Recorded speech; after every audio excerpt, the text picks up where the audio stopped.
नमस्कार, आप देख रहे हैं वेब दुनिया। मैं हूं रूना आशीष और मेरे साथ है अभी एक ऐसे शख्स जो 71 वॉर के जो एक्चुअल हीरो कहे जा सकते हैं, उनकी मैं बात करती हूँ, कर्नल अशोक तारा जी। और पहले तो आपका स्वागत है वेब दुनिया में। कैसे हैं आप? मैं बहुत ठीक हूँ, बहुत अच्छा हूँ। जी, बहुत अच्छा लग रहा है आपसे बातचीत करके, क्योंकि जब भी वॉर होता है वो पेन भी देता है, और जब उस वॉर में आप जीत जाते हैं तो खुशी भी होती है। बहुत मिक्स्ड सी फीलिंग आती है जब वॉर होती है। आपने तो वो वॉर हाँ, आपने तो वो वॉर खुद देखी है। हाँ, बिल्कुल ठीक है।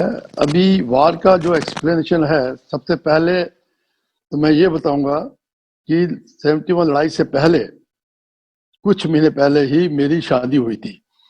तो आप अंदाजा लगा सकते हैं कि न्यूली मैरिड आदमी को जब लड़ाई में जाना पड़े तो उसकी फीलिंग क्या होगी और उसकी फैमिली की क्या होगी।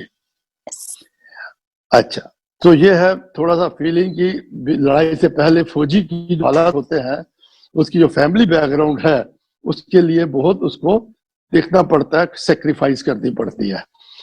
अभी 71 वार से पहले मैं 9 पैरा कमांडो में था, वहां से 2 पैरा, और उसको मुझे शादी के बाद इमीडिएटली मिजोरम में भेजा गया। तो दिसंबर 70 में मैं मिजोरम में था। हमारी पल्टन 14 गार्ड वहां पर थी।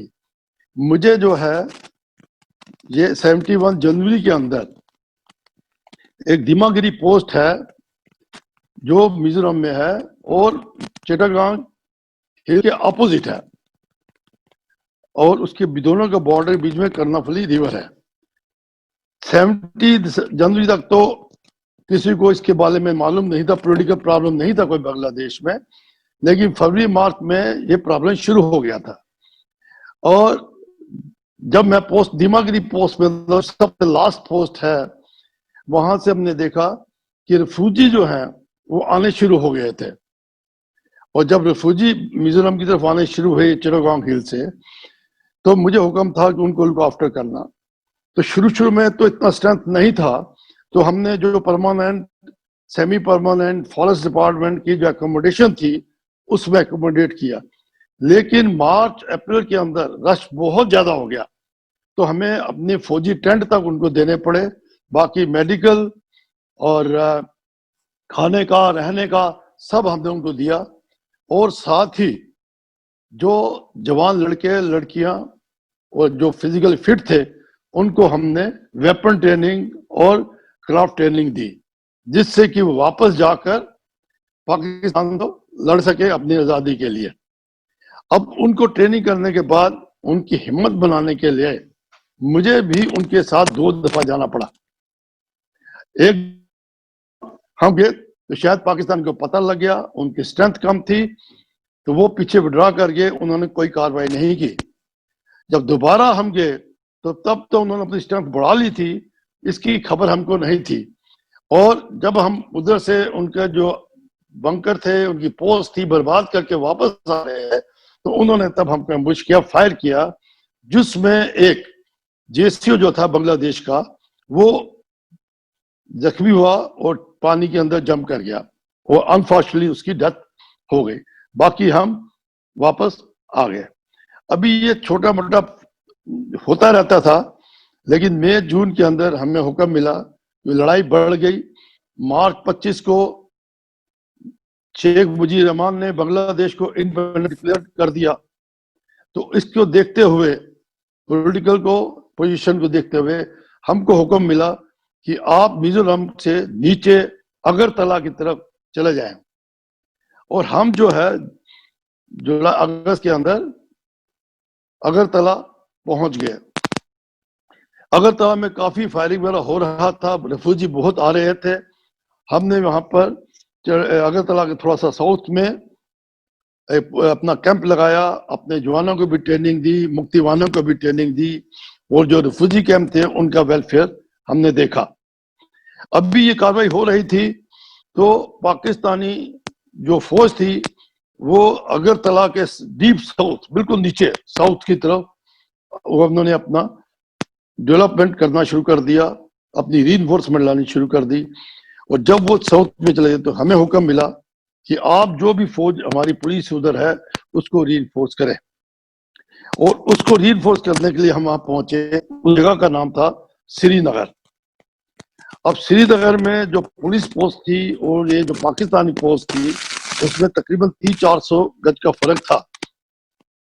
लेकिन जो पुलिस पोस्ट थी वो तो एक बंद के उसके ऊपर थी, ऊंची जमीन पर थी, पाकिस्तानी बंद के ऊपर थे। और हमें हुक्म मिला था दोनों के बीच के अंदर पोजीशन लेने का। जब हमने पोजीशन ले रहे थे तब पाकिस्तानी ने फायर शुरू कर दिया और हमारा एक जवान जख्मी हो गया। अब इसको देखते हुए, अब क्योंकि अभी हम आए थे, हमारी डिगिंग नहीं हुई थी, डिफेंसेस नहीं लगी थी, तो हमने दिन में छोड़कर रात में काम करना शुरू किया। जब 2-3 दिन में हमारी रात की डिगिंग तैयार हो गई, हमने पोजीशन ले ली, तो उस हालत में एक क्या हुआ कि उनका एक धार्मिक दिन था। और जब हमको ये पता लगा उनका धार्मिक दिन है तो हमने सोचा कि अब इस दिन ये थोड़े सुस्त हो जाएंगे, अपना कोई फंक्शन करेंगे, तो वो हमारे लिए अच्छा मौका होगा इनको फायर करना। जब सवेरे सवेरे हमने देखा कि पोस्टों के ऊपर उनके आदमी सिविल ड्रेस के अंदर बंद से अलग अपना जो भी फंक्शन था, जो सेरेमनी करनी थी, उसमें इकट्ठे हो गए। उस हालत के अंदर हमने उनके ऊपर फायर करने की कोशिश की। अभी जब हमने मॉडर को बोला तो मॉडर बोला साहब हम मेरा कम्युनिकेशन टूट गया है, मैं कम्युनिकेशन नहीं कर सकता। तो इस पर यह सोचते हुए जो हमारा जेसीओ था सुविधा अजीत सिंह, उसको मैंने बोला कि आप एक पेड़ की पोजीशन लें और आपके 100 गज के पीछे हर पेड़, जब झाड़ी के पीछे टूटी जमीन में आपके जवान पोजीशन लेंगे और आप आगे से ऑर्डर दोगे, वो अपना ऑर्डर आपका बाईपास करेंगे। और कम्युनिकेशन को पूरा करने के लिए और जो कोड वर्ड रखा था हमने कि पाकिस्तानी को पता न लगे, हमने उनको बोला अगर एक मोटर फायर करोगे, एक बम फायर करना है तो आप बोलिए एक कबूतर, और 2 फायर करने हैं बोलिए 2 कबूतर। तो इस माफिक जब भी वो इकट्ठे थे तो हमने मोटर पोजीशन थी सुबह साहब को, जो मेरे साथ ही मैंने उनके ऊपर पोजीशन लेके बैठाया था, उन्होंने मोटर फायर करना शुरू कर दिया, 1 कबूतर 2 कबूतर पोस्टों के ऊपर। और जब ये मोटर जब फायर आया और उधर से जो हमने मशीन गन लगाई हुई थी, मीडियम मशीन गन, उससे भी फायर किया। जब ये फायर इतनी जोर से उनके ऊपर हुआ, उनको उम्मीद नहीं थी और वो भी पोजीशन पर अभी आए भी नहीं थे, तो थोड़ी देर के बाद उन्होंने सफेद झंडा दिखा दिया। जब जो सफेद झंडा दिखाया तब भी हम भी आगे बढ़े, तब वो और आगे आए और उन्होंने बोला कि हमें जो है फायर रोकी है। तो हमने उनको बोला इशारे से कि पहले आप आगे आइए, क्योंकि हो सकता है हम जाते आगे और फायर कर देते। तो क्या हुआ, जब हम श्रीनगर में, मेरी कंपनी अल्फा कंपनी थी, तो वो डिप्लॉय थी उस, और बाकी पलटन जो थी वो अगरतला के पास थी। तो इतने में पाकिस्तानियों ने सिलट की तरफ, जिसको कि ये north of Agartala, it was north of Agartala, ढलाई गार्डन, टी गार्डन, वहां पर पाकिस्तानियों ने काफी बड़ी फौज लेके जो इंडियन बॉर्डर था उसको पार किया और उसके ऊपर लड़ाई शुरू हो गई। शुरू में जो लड़ाई थी ढलाई में, वो बहुत छोटे लेवल से शुरू हुई थी, मुक्ति वाहिनी और छोटी सी फौज। लेकिन जैसे जैसे टाइम गुजरता गया तो वो लड़ाई डिव लेवल तक पहुंच गई, हैवी कैजुअलिटियां हो गई दोनों तरफ।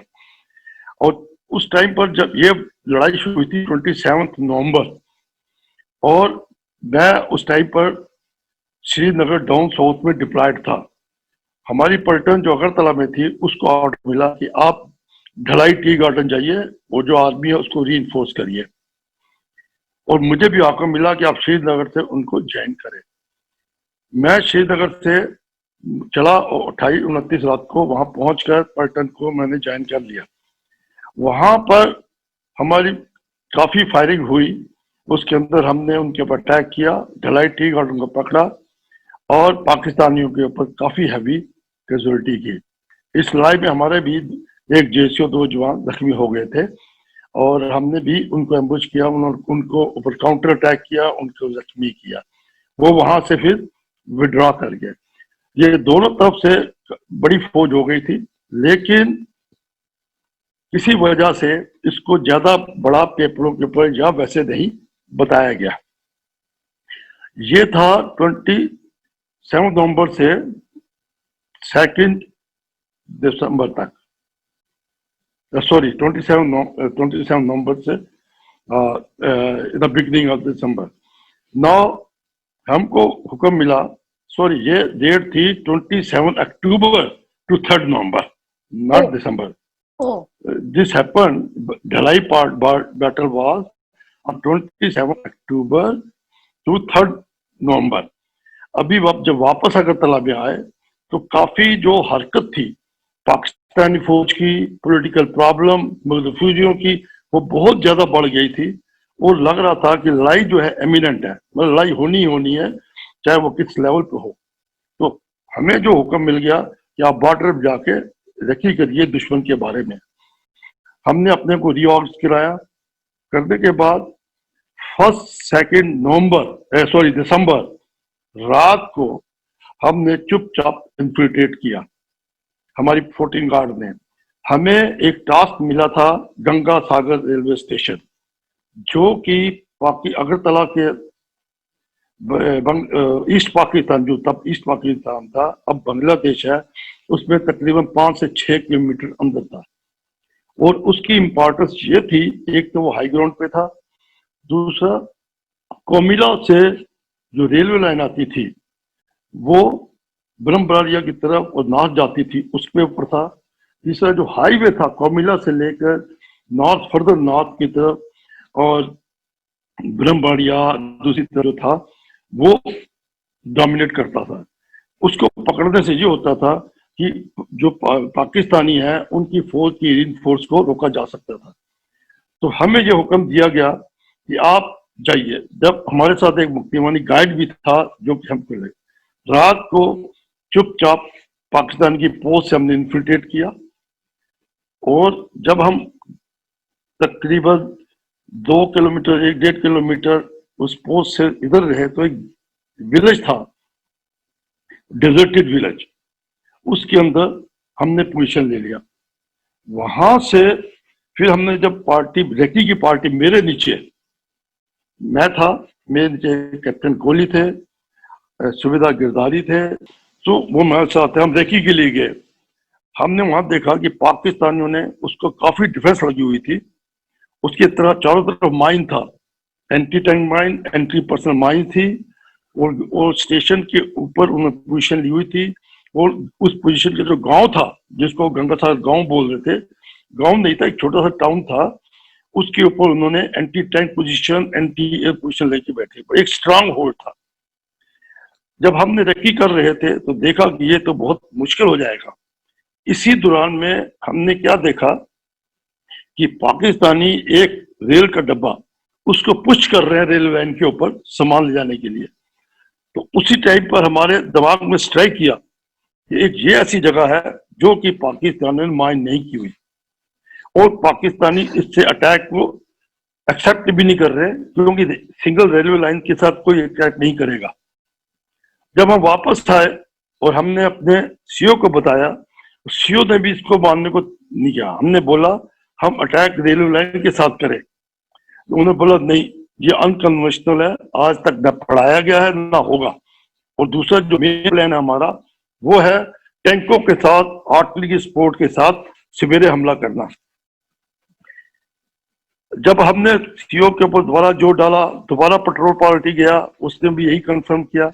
तो हमारे जो कमांडिंग अफसर थे उसने हेजिटेंटली थोड़ा सा अपने ऊपर वालों को बोला, ऊपर वालों ने भी ना कर दी, क्योंकि उनके प्लान बने थे ऊपर से नीचे तक।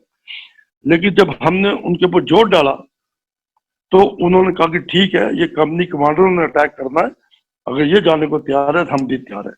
तब हमने जो मेन प्लानिंग थी उसके ऑपोजिट, तो अनकन्वेंशनल बैटल जो पढ़ाई भी नहीं जाती कहीं पर, तो वो हमने उसके लिए सेकंड थर्ड नाइट रात को हम चले, और तकरीबन 3 बजे हम स्टेशन पे पहुंचे। जब हम स्टेशन पे चल रहे थे, या 2 कंपनी थी, अल्फा कंपनी और ब्रेवो कंपनी। जो अल्फा कंपनी थी वो राइट को थी, यानी कि ईस्ट साइड पे थी रेलवे लाइन के, और ब्रेवो कंपनी लेफ्ट को थी वेस्ट साइड के ऊपर। जब हम एडवांस कर रहे थे तो मैं पुराना 9 पैरा कमांडो, मैं आगे लीड कर रहा था उनको, बजाय कि पीछे रहते के। जब हम लीड कर रहा था तो मेरे साथ एक सूबेदार होशियार सिंह भी थे। तो जब उसको अंधेरी रात थी और धुंध बहुत ज्यादा थी, ठंड थी, और ऊपर से पाकिस्तानी एक्सपेक्ट नहीं कर रहे थे। जब हम उनके बिल्कुल पास पहुंच गए, उन्होंने कोई हरकत आवाज सुनी, वो बोले कौन है? तो मेरा सूबेदार होशियार सिंह जो रोहतक साइड का था, उसने बोला तुम्हारा बाप। तो पाकिस्तानी समझ गए कि यहाँ कोई गड़बड़ है। इस गड़बड़ के ऊपर उन्होंने फायर खोल दिया। जब फायर खोला तो सूबेदार होशियार सिंह की टांगों पे लगा, वो वहीं जख्मी हुए, वो गिर गए। इसी दौरान मेरे पास मॉल्टो कॉकटेल था, जिसको पेट्रोल बम बोलते हैं आमतौर पे, वो मैंने निकाला और बंकर के ऊपर फेंक दिया। जब मैंने बंकर में फेंका तो बंकर में आग लग गई। उसी टाइम मैंने ये हैंड ग्रेनेड लेके उस बंकर के अंदर डाल दिया, और साथ ही जो पाकिस्तानी मशीन गन फायर कर रही थी उसको मैंने बाहर खींचा। ये देख उसमें जो आदमी थे वो जख्मी हो गए, कुछ मर गए। 2 जवान थे पाकिस्तानी जख्मी, जो पीछे से भागने की कोशिश कर रहे थे। मैंने फायर करके उन दोनों को मार दिया। उसके बाद जो बिल्डिंग के ऊपर एमएमजी थी पाकिस्तानियों की, वेस्ट के ऊपर, यानी मेरे बाएं तरफ जो थी, उसने मेरे ऊपर और जो बाएं कंपनी चल रही थी ब्रेवो कंपनी, उस पर हैवी फायर शुरू कर दिया। हमारा अटैक रुक गया।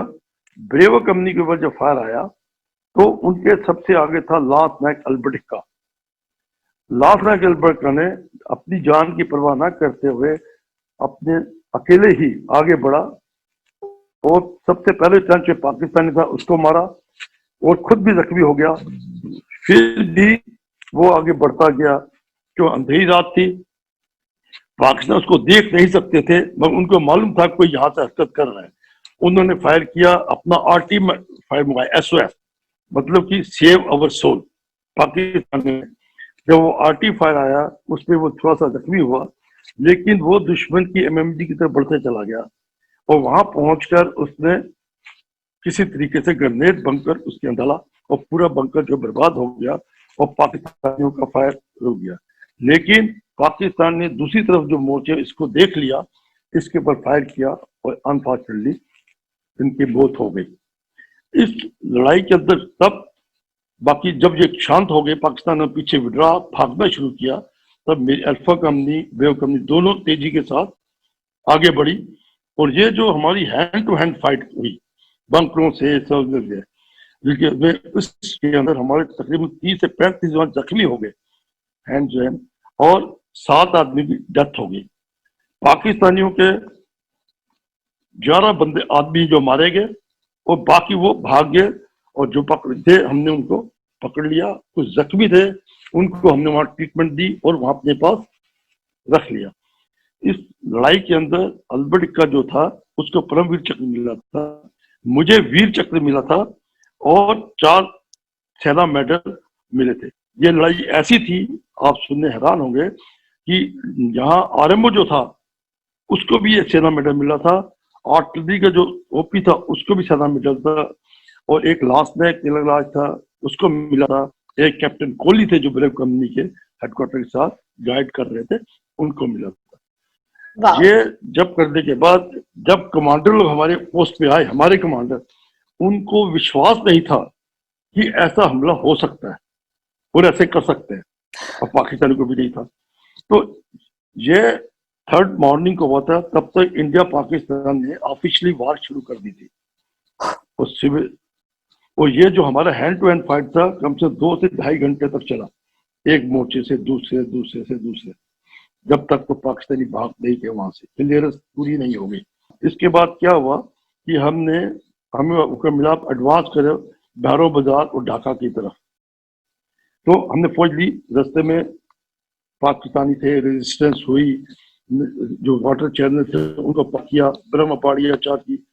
तो एक टुगी प्लेस है जो ढाका से तकरीबन 10-15 किलोमीटर बाहर है, वहां पर रेजिस्टेंस हुई, वहां पर हमको पकड़ा और बर्बाद किया, उसको हमने बोला था गेटवे टू ढाका। तो वहां टुंगी से जब कैप्चर हमने कर लिया तो 14-15 नाइट को हमको एडवांस ऑर्डर मिला कि आप ढाका जाए।